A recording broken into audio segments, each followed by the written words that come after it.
Welcome to Politics Nation. I'm Al Sharpton. Tonight's lead, Romney, the job destroyer.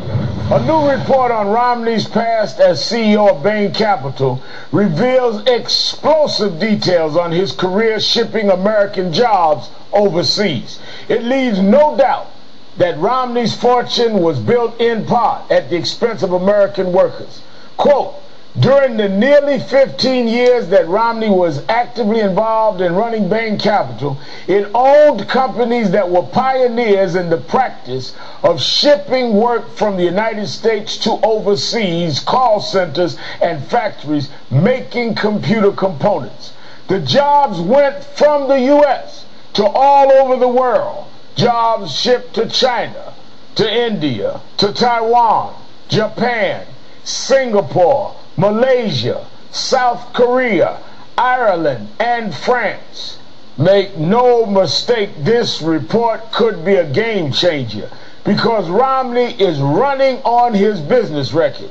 He claims experience in the private sector qualifies him for the White House, and he's had the audacity to hit President Obama for letting American jobs get outsourced. How is it China's been so successful in taking away our jobs? This president has just sat idly by and watched that happen. Oh, he complains. He says he would take them to the mat. But they've walked all over him. If I'm president of the United States, that's going to end. We will not let China continue to steal jobs from the United States of America. Chinese are smiling all the way to the bank, taking our currency and taking our jobs and taking a lot of our future. And I'm not willing to let that happen. Not willing to let that happen? But the fact is, he did. And on the same day of this new report coming out, Romney's campaign comes out with a brand new ad in swing states like Ohio. Once again, making the claim that he'll bring back jobs from overseas. President Romney's first 100 days. What will they mean for Ohio? Day 1, President Romney stands up to China, demands a level playing field for our businesses and workers. It doesn't get more blatant than this. Romney says he cares about American jobs. It's his priority for him. But he spent years making his fortune destroying American jobs. President Obama is going on the offense in a big way. Here was his response at a campaign event in Florida earlier today. You know, today it was reported in the Washington Post that the companies his firm owned were pioneers in the outsourcing of American jobs to places like China and India. Pioneers. Let me tell you, Tampa, we do not need an outsourcing pioneer in the Oval Office. We need a president who will fight for American jobs and fight for American manufacturing. That's what my plan will do. That's why I'm running for a second term as President of the United States.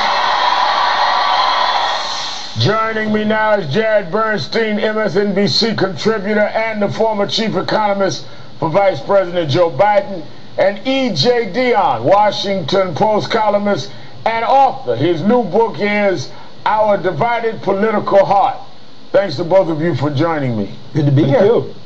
E.J., let me start with you. How important is this new report to the Romney campaign? Is this as game-changing as I'm suspecting? I'm always reluctant to declare anything game-changing because something comes along tomorrow and changes the game again. But I think this is a big deal. It's a big deal for the reason you said, which is if you're going to make your business experience a centerpiece of your campaign, then what you did with that business is important. And the fact that he is running those ads on the one hand, but then presided over a lot of outsourcing on the other, really raises real issues. Second, a lot of the votes in play in this election in places like Ohio are blue-collar votes from people who are very concerned about outsourcing. Romney's rhetoric about the Chinese currency problem is aimed directly at those people. I think a lot of those voters are going to look at this and not know what to make of it except to say maybe he isn't on our side. And I think you heard today a term coined by President Obama off that Washington Post story, outsourcing pioneer, that we're going to be hearing between now and Election Day. And for the president himself to use it, you can bet his re-election campaign is going to use it, and this story is definitely not going to go away if the Obama campaign has anything to do with it from the looks of the president addressing it today. And I think the interesting question, you use the term game change, is it's been not the greatest couple of weeks for the president, especially with the recent jobs report. And it'll be interesting if this gives a kind of opportunity for Obama to go on the defensive and whether it'll throw Mitt Romney on defense. I think the way, and it's also going into a weekend. Yeah. And the president, when he said the comment about the private sector doing fine, of course he was talking about it relative to the government sector, that played all weekend. I think this is one of those stories that's also going to play in the course of the weekend. Well, Jared, let me say this. The Romney campaign responded. Let me give you their quote. They're saying, quote, "This is a fundamentally flawed story that does not differentiate between domestic outsourcing versus offshoring, nor versus work done overseas to support U.S. exports."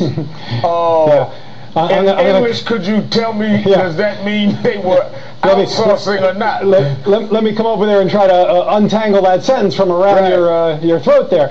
Look, you hear Mitt Romney on the television saying China's been taking our jobs. Turns out he's been giving to them.